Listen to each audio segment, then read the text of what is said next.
For this assignment, you're going to need a 12-inch wooden board with turntable,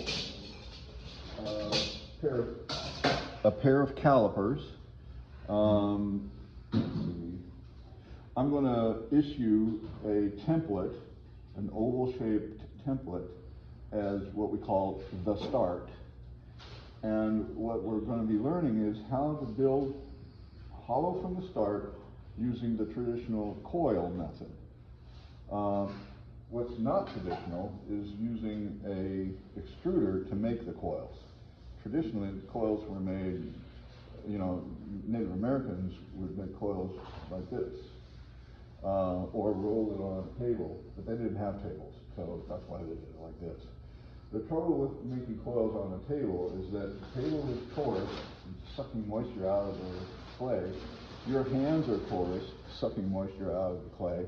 And by the time you've made a good coil, it's got this thin layer of dry, so it doesn't really stick to itself.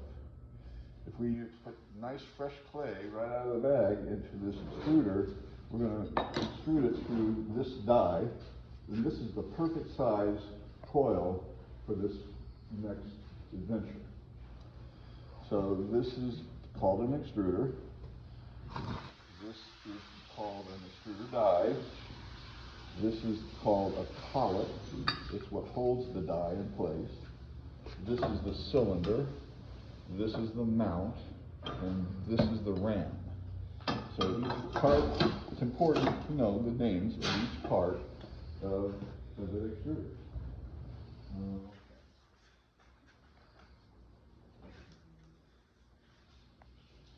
So there's 4 extruders here at Chabot College. 3 of them in this room, 1 next door that you can have access to. So there shouldn't be anybody having to stand around waiting in line for the use of an extruder.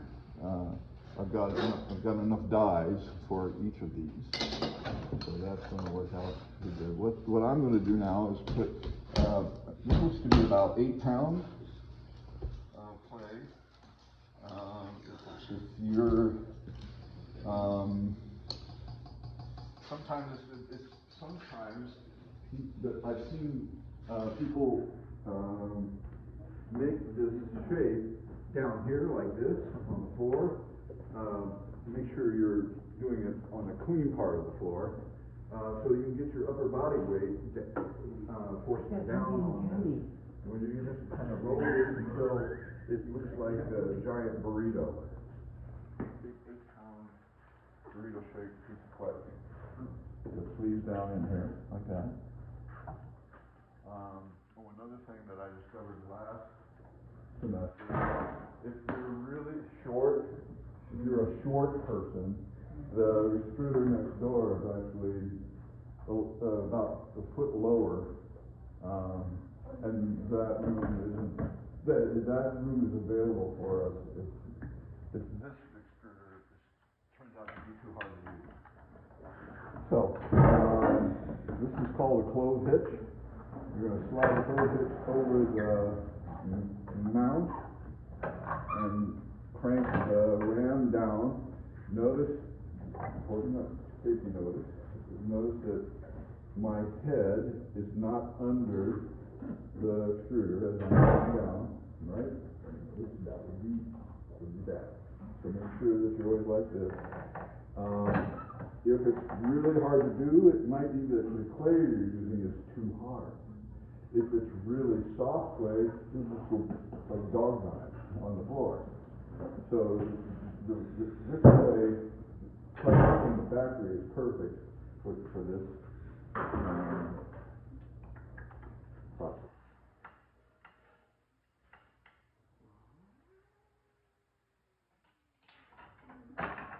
Okay, so I had made some manila templates, and I misplaced them.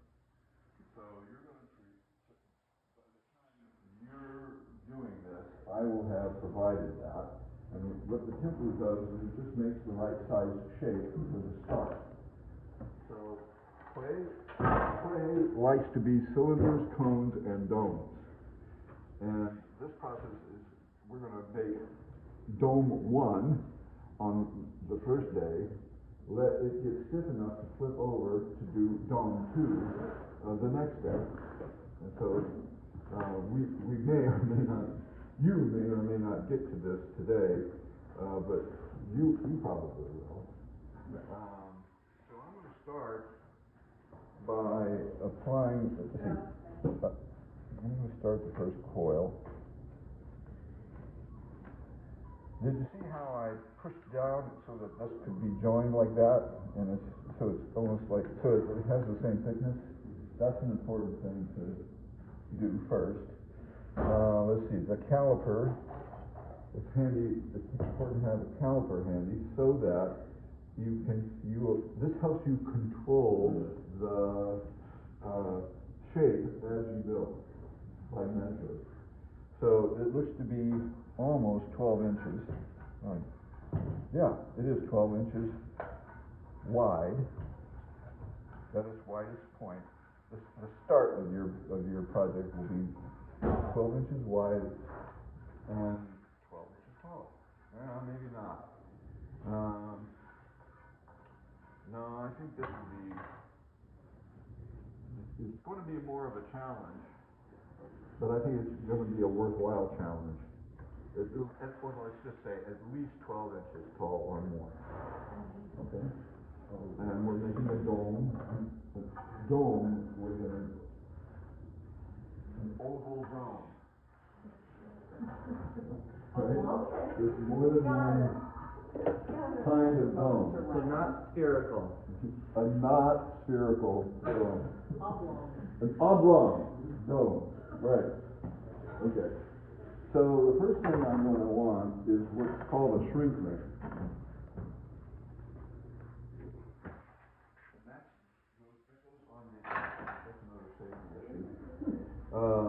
That goes on the inside. And we'll put that on the inside first. Now, since this clay, look how fresh this clay is. It sticks to itself, just like that, right? A lot of times you may see a YouTube video of a person scoring and then putting slip on it and then putting another and scoring. That's actually a very labor-intensive, unnecessary step if you're using an extruder to make the clay. So I'm just going to go straight away. But what if you have to bank your coils? Coil inventory.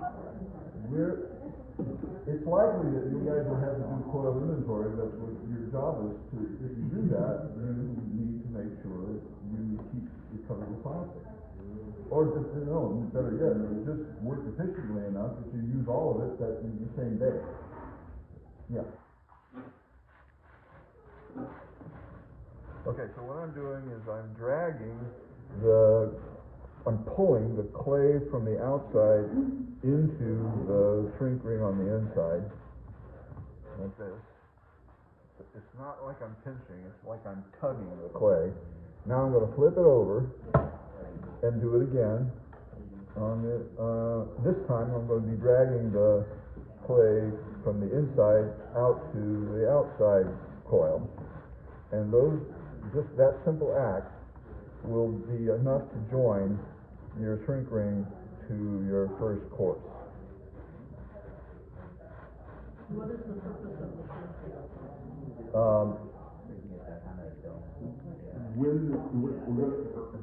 This is stage 1, or dome 1. Right. But the next time, we're going to flip it over, flatten the bottom and flip it over. This will be the clay, this inside ring will be the clay to start dome 2. Okay? So this is in preparation for dome 2. All right. So the next challenge is keeping the clay from, we're making a dome, not a bowl. And the next challenge is getting it dome shaped. It's, you'll have to learn by trial and error how to control it. Starting with, if you pinch the coil, it'll get longer. If the coil's longer, it'll get wider. You don't want it that, you're going the wrong direction. Okay, so did you see how I smashed that down before I applied the coil over it? And did you notice that this coil that I just laid down is slightly shorter than the last one? Now, you have to train your eye to recognize that. This is where you have to pay attention to detail. A lot of times people will make this one wider than that one, and you're going in the wrong direction again, right? Okay, so now I'm going to drag some of the shrink ring clay up onto the first course while I'm dragging the clay on the outside coil down onto this vase. So this is the action, like that. And so I'm pulling the clay from the inside out, and I'm pulling the clay from the outside in. It looks like I'm pinching it, but I'm not. This is not pinching. This is pinching. This is pull. So pull, like that. Now, watching somebody build a coil top or a sculpture with coils is sort of like watching paint dry. Okay, because it's a little bit tedious. But once you get your rhythm going, once you get a rhythm,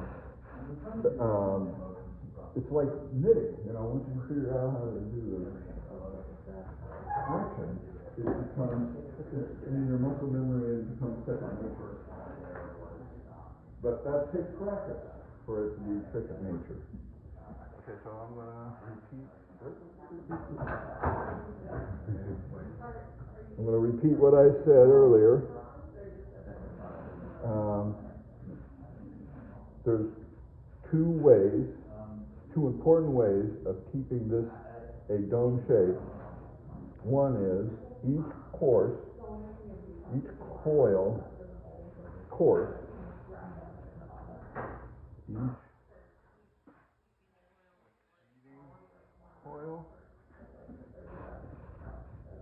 Every coil is shorter than the last one.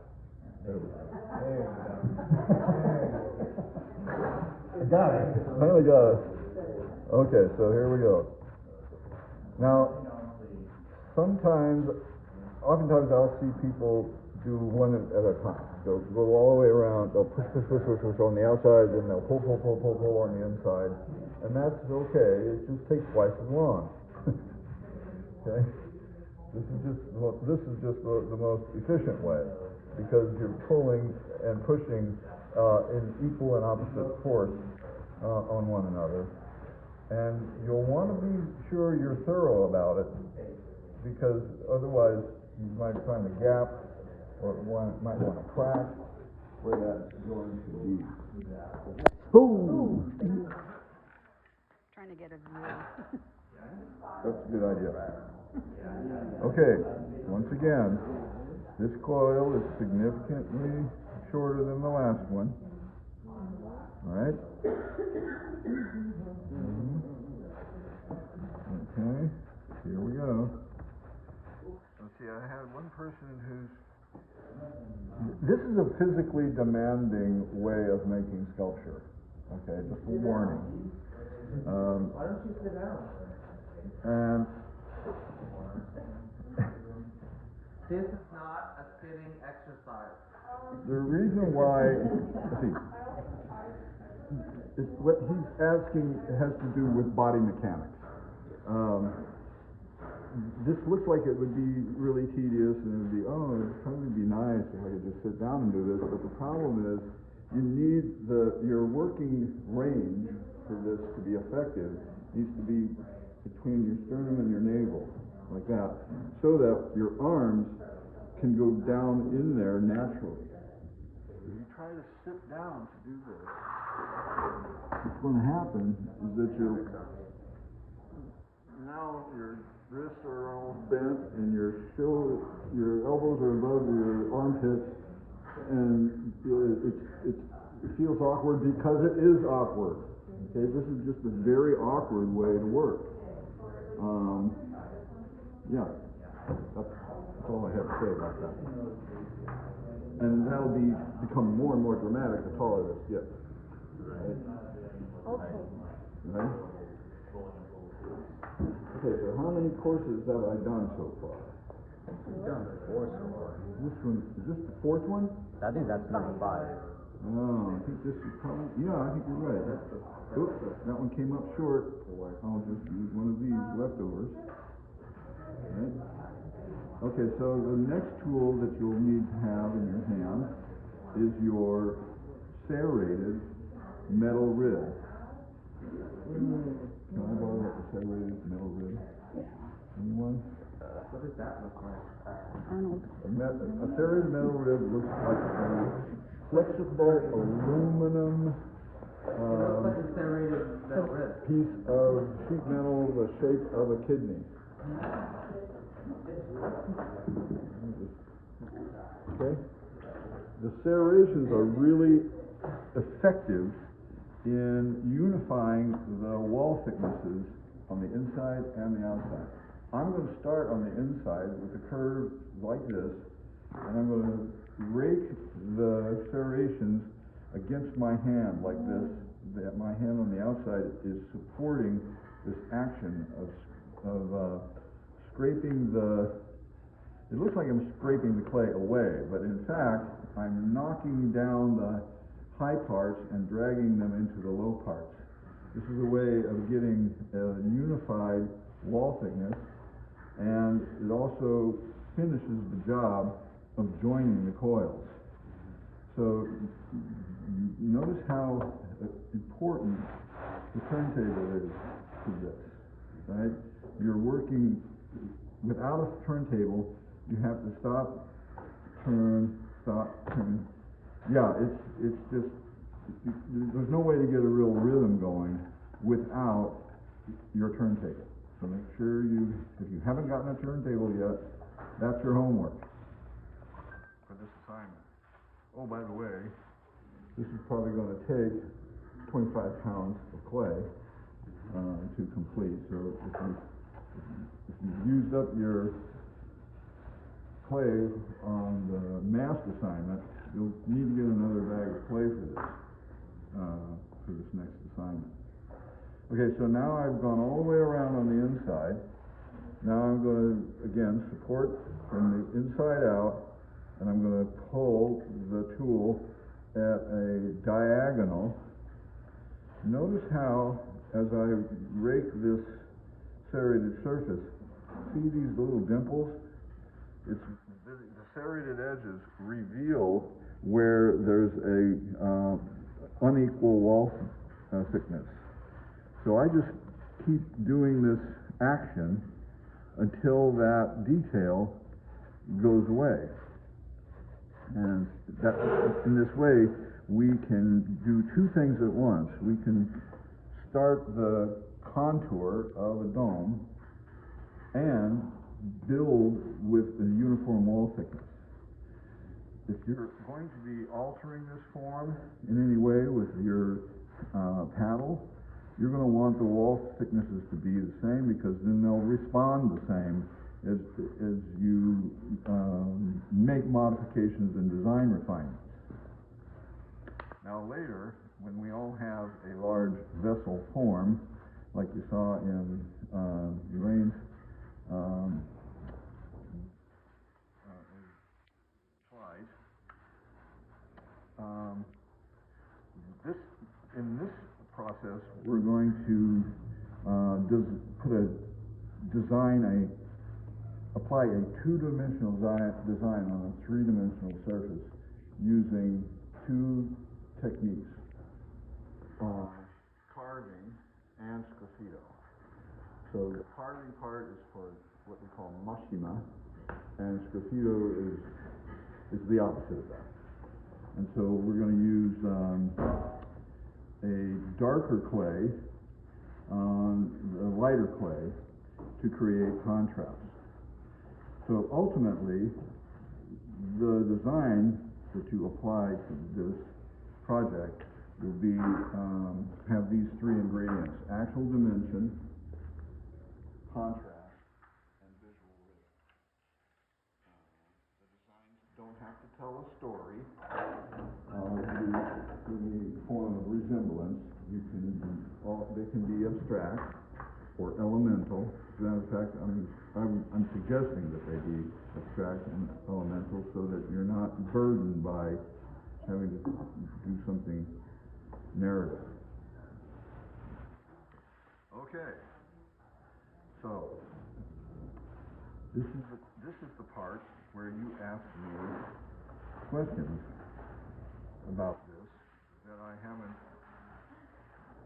something I haven't mentioned or stated that's obvious to you but not to me. I'm gonna ask a stupid question. What are we making? What are we making? So, remember when she was showing, the first picture she showed, we said that's an example of a vessel sculpture? Okay, that's what we're doing. That's the name of this. And we're just using, it's the simplest shape that I know of for learning how to do coil assembly. Now, sometimes people see the artwork that I make. See that owl up there? The one with the coil for the wings? Oh.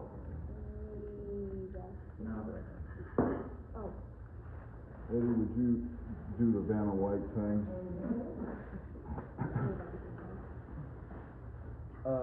Question. So we're making two domes, and then those two domes, when they stack up, they add a total height of 12, or is it each dome, each half is 12 inches? Each dome, each start, Start. let's call it each start, is 12 inches tall. Got it. Okay. And the apex of the curve is 12 inches also. Got it. So you could actually say that about this owl. By the way, once upon a time, right there, that was the start. That was the width of the start. So this was this, right? And then once the dot got rather hard, flattened it out up here, flipped it over, and it was an open container right here at this apex. So from here onward, I did the second dome. Got it. Now in this case, it's not an open vessel, it's a closed form. Now some people see that and they go, oh, I think I'd rather do that. You're going to learn the same technique, and coil building either way. So, Got it. you can have at it if you want to make a bird, but you'll need to do it this way. So some of the advantages of learning how to build hollow from the start is that you don't ever have to concern yourself with any kind of sub-assembly in here that might get too big as the clay shrinks and trap it and stuff like that.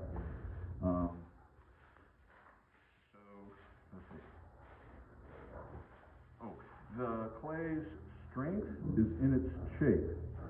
So this clay, as long as you're working with this inward, continuous dome inward, gravity will work in your favor.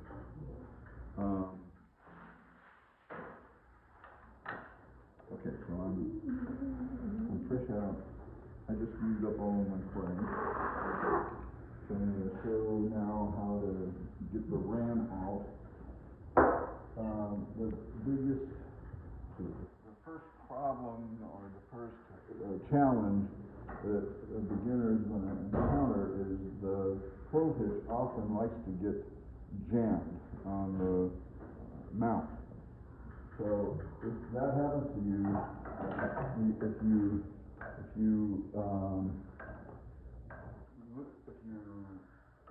do this lateral action like this, that loosens it up. And then as you lower the ram handle, you use your hand up to slide the flow hitch up. And you want to be careful when you're doing that because you get your fingers pinched, right? So I'm going to lower the ram, raise the flow hitch, lower the ram, raise the flow hitch, and that.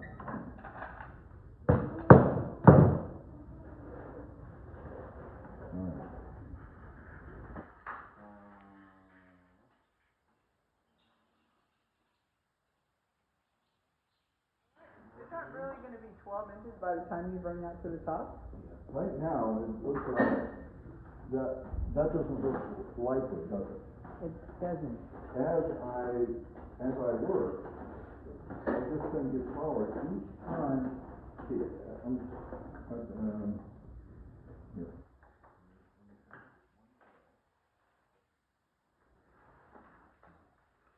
I like to do this ribbing inside and out every 3 coils. And you'll see why. That's important. Oops, I didn't want. Another person who had I think they had arthritis. They discovered that they could use their knuckles on the outside just as effectively as the fingertips. If that works for you, try it out. Okay, so now I'm going to do that rib thing again. This time I'm going to apply quite a bit more force. And this is where I always say this technique really applies the kind of force you need unless you're standing up. And this is the action, right? This is your power range. This is the action.